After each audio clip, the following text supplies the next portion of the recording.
రాష్ట్రానికి ఐఐఎం కేటాయించాలని ప్రధానిని విజ్ఞప్తి చేసిన సీఎం రేవంత్ రెడ్డి. ప్రధానమంత్రి నరేంద్ర మోడీ తెలంగాణ పర్యటన ముగిసింది. ఈ 2 రోజుల్లో అనేక అభివృద్ధి పనులకు శంకుస్థాపన, ప్రారంభోత్సవాలు చేశారు. ప్రధానమంత్రి పర్యటన ముగించుకుని తిరిగి ఢిల్లీకి వెళ్తున్న క్రమంలో ప్రధాని మంత్రి మోడీకి సీఎం రేవంత్ రెడ్డి వీడ్కోలు పలికారు. ఈ సందర్భంగా సీఎం రేవంత్ రెడ్డి ప్రధానికి పలు అంశాలతో వినతిపత్రం అందజేశారు. వినతిపత్రంలో ఎన్డీపీసీ మిగిలిన 2400 మెగావాట్లు ఉత్పత్తికి కేంద్రం సహకరించాలని కోరారు.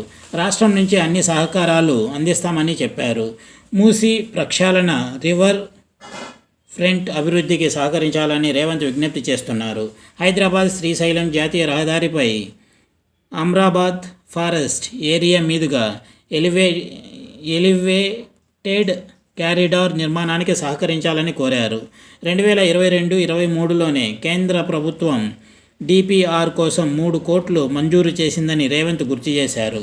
రాష్ట్రంలో పెరిగిన జిల్లాల సంఖ్య, పోలీస్ కమిషనరేట్ల సంఖ్యకు అనుగుణంగా ఐపీఎస్లను కేటాయించాలని విజ్ఞప్తి చేశారు.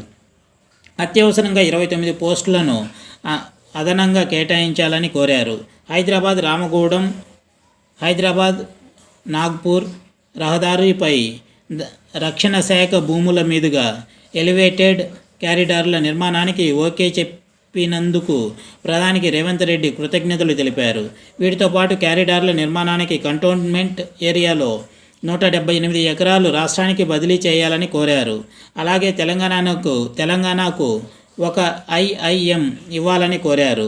ఐఐటి, నల్సార్, సెంట్రల్ యూనివర్సిటీతో పాటు ఎన్నో పేరొందిన పరిశోధన ఉన్నత విద్యా సంస్థలు హైదరాబాద్లో ఉన్నాయని రేవంత్ గుర్తు చేశారు. ఐఐఎం కూడా మంజూరు చేస్తే బాగుంటుందన్నారు. అందుకోసం అవసరమైన భూమి కూడా కేటాయిస్తామని చెప్పారు. నేషనల్ హెల్త్ మిషన్ కార్యక్రమం రాష్ట్రంలో విజయవంతంగా అమలు చేస్తున్నట్లు గుర్తు చేశారు. కల్వకుర్తి, కొల్లాపూర్, గౌరెల్లి, వల్లిగొండ, తొర్రూర్, నెహ్రూనగర్, కొత్తగూడెం, జగిత్యాల, కరీంనగర్ 4 లైన్ తర్వాత త్వరగా పూర్తి చేయాలని కోరారు.